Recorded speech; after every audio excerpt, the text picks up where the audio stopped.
Oi, oi, oi, pessoal! Sejam muito bem-vindos ao canal Cuide de Você Sempre, um canal que a gente está sempre lembrando da importância do autocuidado, da importância de aumentar a qualidade de vida para lidar com as várias questões de doença emocional e mental que nós temos, como ansiedade, depressão, fobia, pânico, esse cansaço, essa exaustão que muitos têm percebido e sentido. Então, este é um canal que nós vamos conversar e descobrir caminhos. E nesse período nós estamos aí estudando 12 semanas para mudar uma vida, um livro escrito pelo psiquiatra, cientista, escritor, doutor em gerenciar as emoções, Augusto Cury. E hoje vamos, então, para o 8º capítulo do livro, faltando aí 4 capítulos para a gente finalizar o estudo desse livro. Então, bora lá? O capítulo 8 está falando aí para a gente, o Cury traz para a gente a arte de ouvir e a arte de dialogar. Ele já começa trazendo uma pequena, grande lição para a gente pensar sobre. Ouvir e dialogar é uma arte, né? Então, vamos ver o que ele nos orienta? A arte de ouvir é a arte de se esvaziar para ouvir o que os outros têm para dizer e não o que queremos ouvir. Logo aqui, nesse primeiro item, o Augusto Cury traz para a gente a importância que a gente precisa ter e compreender para que, no diálogo com o outro, eu possa estar vazio. O que é estar vazio, gente? Geralmente, quando eu estou conversando com alguém e nós estamos numa conversa conflituosa, numa discussão, eu já estou cheio das minhas verdades. Faça uma análise da sua consciência. Quantas vezes você foi conversar com seus pais, com seu companheiro, com sua companheira, com seus filhos, com suas filhas, mas você já tinha aquela opinião formada sobre aquele assunto? E aí a primeira coisa que o Cury traz para a gente é: aprenda a arte de esvaziar-se. Como a gente faz isso na prática, Janaína? Eu gosto muito de dar uma dica que, se você tem uma dificuldade muito grande de lidar com o que você já sabe, comece a repetir mentalmente para você: eu não sei, eu não sei, eu não sei. E apenas ouça o outro. Ouça o outro estando presente. Se você não puder estar presente naquele momento, adie a conversa, fala: olha, eu quero muito conversar, eu acho que a gente realmente precisa resolver essa situação, mas agora eu não consigo, eu estou numa questão de trabalho, eu estou numa questão pessoal, depois a gente pode conversar. Estar presente na conversa. O que é estar presente? É parar para dar atenção e focar só naquela conversa. Sem estar pensando: meu Deus, eu preciso falar para o ciclana, eu preciso responder fulano, eu preciso colocar roupa na máquina, eu preciso adiantar meu almoço. Não, sem isso. Com tranquilidade. A segunda observação que ele faz é ter a capacidade de se colocar no lugar dos outros e perceber suas dores e necessidades sociais. O terceiro é penetrar no coração psíquico e desvendar as causas da agressividade, da timidez, da angústia, dos comportamentos estranhos. O quarto é interpretar o que as palavras não disseram e o que as imagens não revelaram.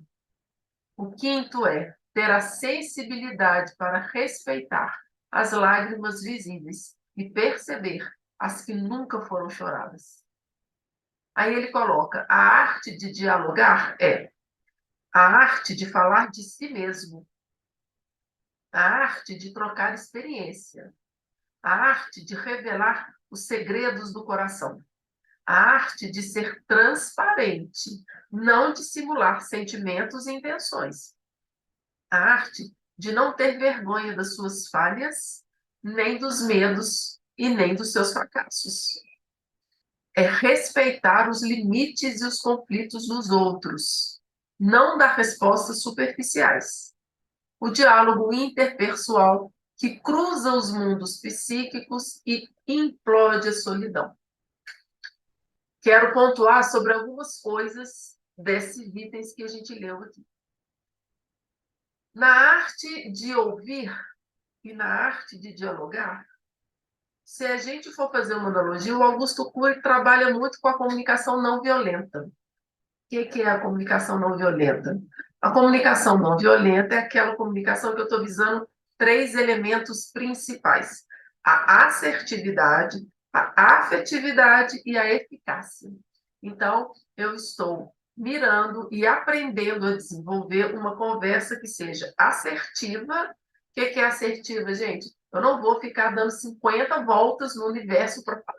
Eu vou ser assertivo. Eu vou sentar e vou falar dos seus atrasos, por exemplo.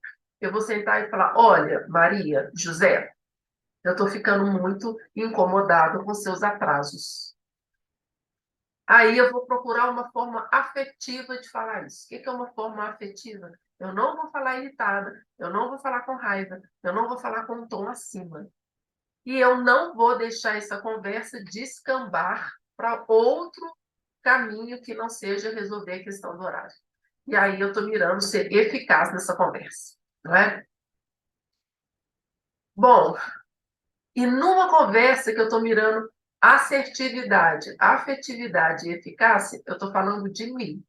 Eu estou falando, Maria, eu estou tendo uma dificuldade, porque os meus horários são muito apertadinhos, um atrás do outro. Então, se você atrasa 10 minutos, você me prejudica bastante. E eu não tenho como resolver isso sozinho. Então, eu estou falando comigo. Eu não estou falando sobre a Maria ou sobre o José.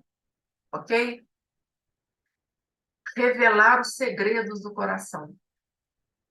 Eu tenho uma grande colega de caminhada, Luciana Ribeiro, que ela usa um termo que eu gosto demais da conta, é até um termo da UCEM, no estudo de um curso em milagres, que é revelar as suas. Tem um termo que eu vou lembrar, mas é como se fosse falar o que é velado, revelar o que é velado. Né? Obrigada por trazer o que é velado, o que é proibido ser falado. Porque o que é proibido ser falado para a gente é o que mais machuca a gente. Bom, e para resumir isso tudo, e esse é um exemplo da comunicação não violenta que eu vou trazer agora, né? Então, vou dar o exemplo da gente quando está na casa dos pais da gente.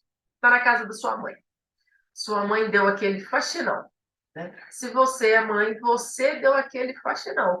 Você limpou até os cantinhos do chão, do rodapé do chão. Aí você está terminando a faxina na cozinha. Aí seu filho, adolescente, chega do futebol, o chão não está totalmente seco, ele pisa, obviamente marcando aquele chão ali. E aí ele vai no armário, pega um copo com água e toma água, deixa o copo sujo dentro da pia.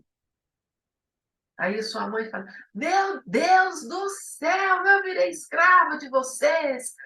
Ou você fala isso.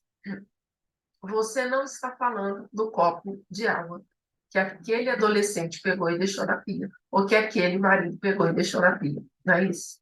Você está falando da não ajuda que você teve. Você está falando da sua sobrecarga de trabalho. Você está falando da não valorização que você sente.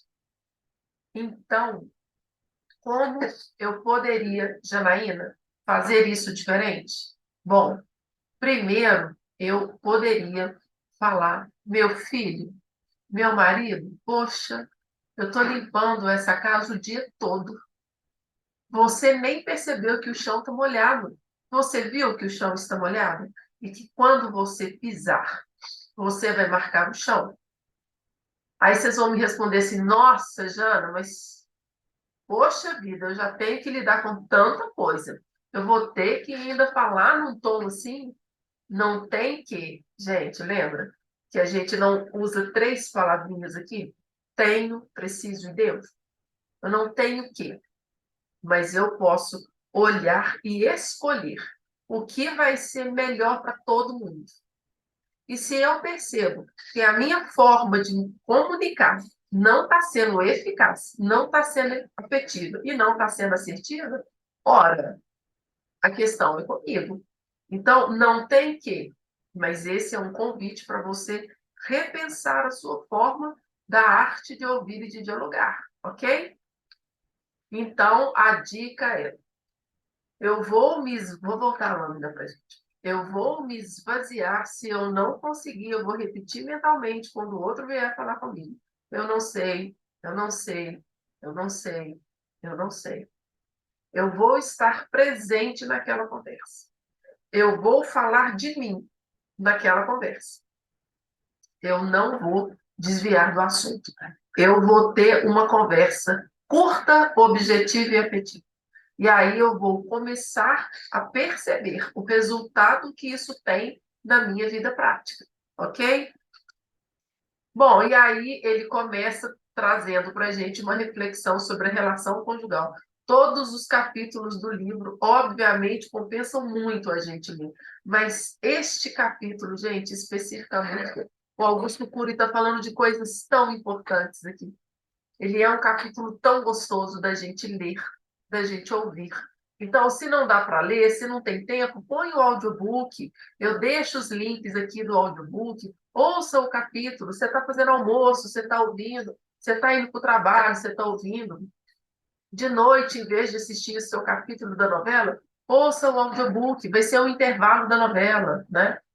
E o Cury começa falando para a gente sobre a relação conjugal. Quem deseja cultivar o amor precisa ter coragem para fazer pelo menos 4 importantes perguntas durante toda a vida à pessoa que ama. A primeira é: quando eu decepcionei você? A segunda é: quais são os comportamentos meus que te aborrecem? A terceira é: o que eu devo fazer para te tornar mais feliz? E a quarta é: como posso ser um amigo melhor, uma amiga melhor? Eu gosto de substituir o termo amigo, amigo, por um marido melhor, por uma esposa melhor. Né? Essas 4 palavrinhas norteiam muitas vezes, quando eu estou atendendo casais, o trabalho desse casal.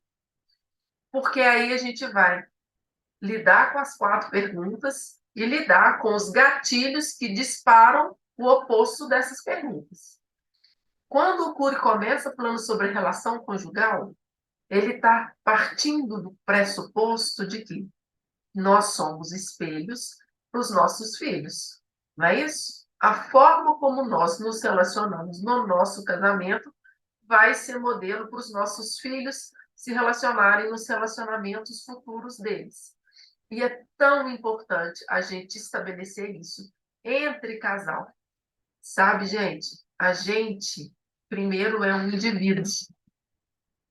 Depois, a gente é um membro de um sistema que a gente pertence. Aí a gente cresce, desacopla desse sistema e vai formar o nosso próprio sistema.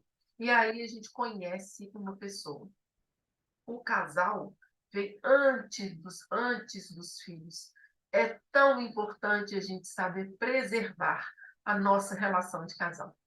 É tão importante a gente definir um tempo dentro da nossa relação de casal. É tão importante, gente, a gente não ser engolido pela criação de filho. Porque quando a gente tem filho em idade de crescimento, a vida é muito corrida. Então, a gente é engolido, né? É engolido por compromissos, escola, festinha, futebol, balé, enfim, trabalho escolar. E a vida gira em torno dos filhos. É tão importante a gente saber pausar, né? Eu posso falar da minha vida pessoal, né? Com meu marido, com Emerson. A gente tem Era na sexta, agora a sexta foi comprometida, a gente procura sair na quarta, na quinta, não precisa ser nada demais, uma ida ao cinema, uma ida a um lugar próximo para comer alguma coisa gostosa. É tão importante a gente saber preservar o nosso relacionamento de casal, para que a gente possa ser um modelo e guia para filho lá no futuro. Preste atenção. Você tem no seu relacionamento o relacionamento que os seus pais tiveram. Na maioria das vezes. Ou a pessoa traz o relacionamento que os pais tiveram, ou a pessoa vai para o exato oposto, que também não é o caminho. Jana, então qual é o caminho? O caminho é que eu esteja consciente dentro da minha relação. Ai, Janaína, mas eu percebi que, meu Deus, meu marido é igualzinho minha mãe, é igualzinho meu pai. Eu preciso separar? Não. Eu preciso ter consciência de que, se eu atrair uma pessoa para ser igual, o que isso está falando sobre o meu comportamento desde lá de trás? Percebem? Percebem a importância da gente desenvolver a consciência, da gente ampliar a consciência da gente? Bom, e eu quis colocar aqui uma observação sobre as birras infantis nas discussões de casais. Gente, 90% das discussões dos casais que eu atendo são birras infantis. São birras. É tão importante quando a gente se pega na birra. É tão importante a gente falar, cara, que criancice a minha. Meu Deus, que autoestima fragilizada que eu tô. Eu estou brigando com o outro pela falta de atenção, isso é uma coisa da criança.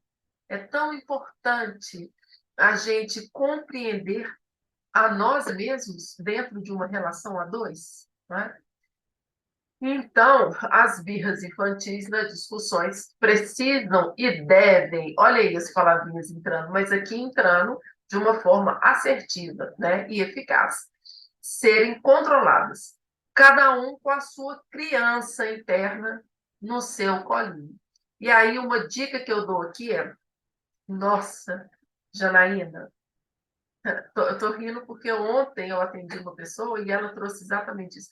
Meu Deus, Janaína, na hora que eu percebi a minha criancice, eu falei, Jesus, o que eu estou fazendo? Aí ela já sabia da técnica, ela falou, terminou ali, eu fui tomar meu banho, eu sentei no vaso antes, fechei meus olhos e falei, minha criança, eu acolho você. Você não precisa se sentir irritada porque você se sentiu rejeitado ou abandonado. Gente, esse exercício é maravilhoso.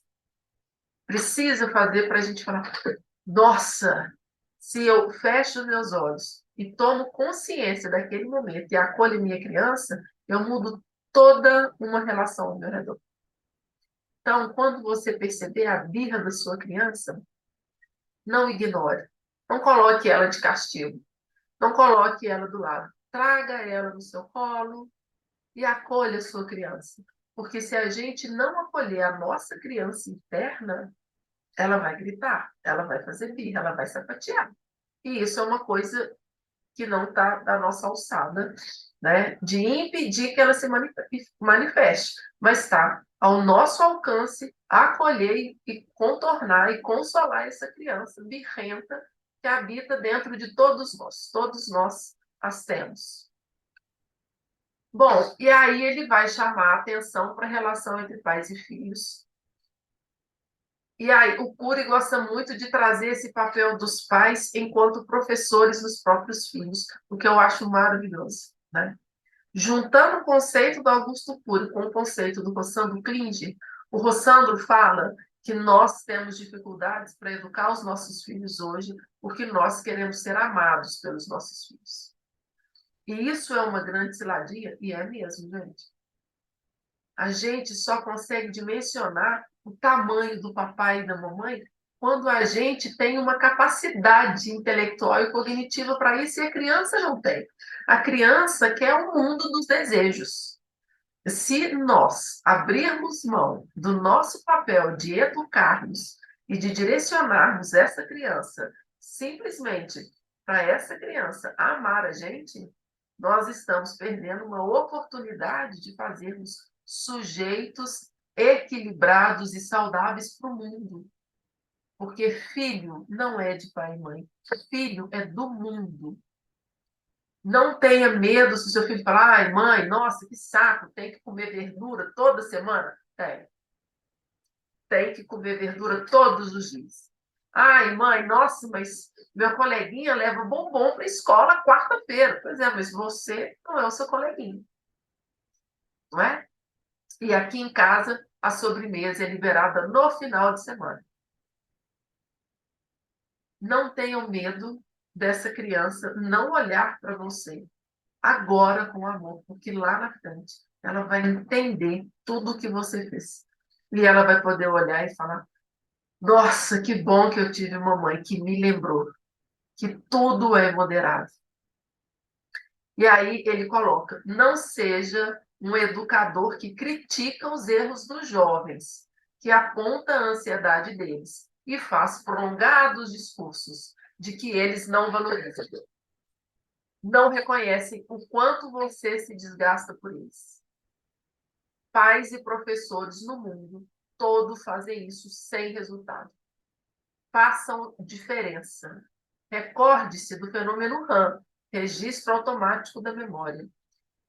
É preciso registrar uma excelente imagem no interior deles, para que você possa educá-los. E aí eu coloquei: ninguém respeita o que não admira. Então, em vez de fazer aqueles discursos assim, porque eu estou cansada, porque não valoriza. Gente, isso não dá resultado. Tome a sua postura de pai. Seja um pai que o seu filho admire. Mas para você ser um pai que o seu filho admire, não necessariamente você vai estar sendo admirado nessa relação. Seja um pai no mundo. Deixe com que o seu filho te admire a nível profissional, a nível social, não é? A nível financeiro. O olhar de admiração pelo seu filho é que vai nortear o caminho futuro dele. E aí a gente fala: seja um pai, seja um professor fascinante para o seu filho. E aí ele coloca a dependência da espécie humana e as lições na vida. Nossa espécie, na nossa espécie, essa dependência é intensa. Por quê? Porque as experiências aprendidas são mais importantes do que as instintivas. Uma criança de 7 anos é muito imatura e dependente, enquanto muitos mamíferos com a mesma idade já são idosos, praticamente à beira da morte. O excesso de informação gera falta de deleite de aprender e gera ansiedade. O pequeno microcosmos da sala de aula tornou-se um canteiro de pessoas estranhas, tensas, sem relacionamento mais profundo. A educação tem de se humanizar. O professor deve falar do seu mundo enquanto fala do mundo exterior, enquanto ensina física, matemática, química, línguas. Isso está num trecho do livro do Cury, que eu coloquei mais à frente para a gente, no lembrete de livros, né? Para finalizar, gostaria de dizer que se você quiser ter uma família perfeita, filhos que não o decepcionem, alunos que não frustrem e colegas de trabalho que não aborreçam, é melhor você mudar de planeta. Aceite as pessoas com seus limites e construa relações saudáveis com elas. Como disse, a melhor maneira de construir excelentes imagens nos solos da memória das pessoas é surpreendendo-as, tendo comportamentos inesperados. Nunca critique alguém antes de valorizá-lo. Não poucas vezes errei por apontar primeiro o erro dos outros, inclusive das minhas queridas filhas. Felizmente, aprendi que primeiro devemos elogiar, conquistar o território das emoções, para depois conquistar o terreno da razão. Isso vale muito para quando a gente está corrigindo o filho, né, gente? Mãe, tirei nota ruim na escola. Meu filho, mas você é tão inteligente. Você é tão capaz. Você é tão disciplinado. O que foi que aconteceu? É muito diferente da gente falar: ah, não acredito! Caramba! Tá vendo? Você é burro! Para todo mundo. A gente deve primeiro começar elogiando, para depois trazer o ponto que a gente quer corrigir ali. Isso é uma orientação preciosíssima, gente, preciosíssima. Aí ele vai falar um pouquinho, né, da história de Jesus. E, e ele começa falando: o mestre na arte de ouvir e dialogar foi Jesus Cristo. Jesus Cristo foi um excelente vendedor de sonhos. Ele inspirava as pessoas que o seguiram. Gente, há 2000 anos atrás, Jesus escolheu os mais ignorantes, porque aqueles 12 discípulos não eram os letrados, não, não eram os intelectuais, eram os ignorantes. Talvez os mais ignorantes daquela época, porque eram pescadores, lavradores, homens do campo, homens sem estudo, né? E ele vendeu para aqueles 12 homens a possibilidade de um mundo completamente diferente. Aquelas pessoas que vinham da fala olho por olho, dente por dente, ele trouxe: se bater na direita, ofereça a face esquerda. E ele conseguiu converter esses 12 homens a ponto desses 12 homens disseminar a palavra dele no mundo. Gente, a gente tem que ser um excelente vendedor de sonhos para a gente fazer isso, né? Então, que mundo que você quer vender para as pessoas? Fale desse mundo para as pessoas. Não tenha receio de falar deste mundo para as pessoas. Envolva as pessoas no mundo. Quando as pessoas vêm falar comigo: ai, Janaína, mas a gente encontra tanta gente ruim, eu falo: não. A gente encontra tanta gente para ensinar a gente. E está todo mundo no mundo sofrendo tanto, trabalhando tanto, vivendo tanta miséria, tanta dor, que as pessoas têm só repassado aquilo que elas têm recebido. Mas se nós começarmos a dar entendimento, acolhimento e afeto, essas pessoas também vão começar a dar afeto, entendimento e respeito, né? Quando alguém queria saber sobre sua origem, ele não falava sobre sua origem eterna, ele falava sobre sua origem temporal. Ele era demasiado humano. Proclamava a todos os ouvintes: eu sou o Filho do Homem. Ele podia falar, né, gente? Eu sou o governador do planeta. Eu materializo aquilo que eu quero, porque eu transformo água em vinho. Eu sou o cara. Eu sou o eterno. Ele não falava isso. Ele, ele se colocava no mesmo patamar de todos aqueles homens que estavam ali ouvindo ele. O que isso significa? Significa que ele valorizava a natureza humana, amava ser humano, amava não ter rótulos, era profundamente apaixonado pela vida. Nunca analisei alguém que amasse tanto. Bom, e aí ele vai trazer para a gente o painel 1 e o painel 2. Deixa eu voltar aqui. O painel 1, ele questiona: a arte de ouvir é a capacidade de ouvir sem preconceito. Quando você escuta alguém, procura se colocar no lugar dele ou ouve o que quer ouvir? A arte de dialogar é a arte de falar de si mesmo, trocar experiências de vida. Você tem medo de falar de si mesmo? Tem medo de ser criticado, julgado, incompreendido? Como está seu relacionamento com Deus? Você tem sido um livro aberto para quem você ama? Estão faltando elogios e sobrando críticas? Você tem feito pequenos gestos para encantar seu cônjuge? Como está seu relacionamento com seus filhos? Você os critica muito?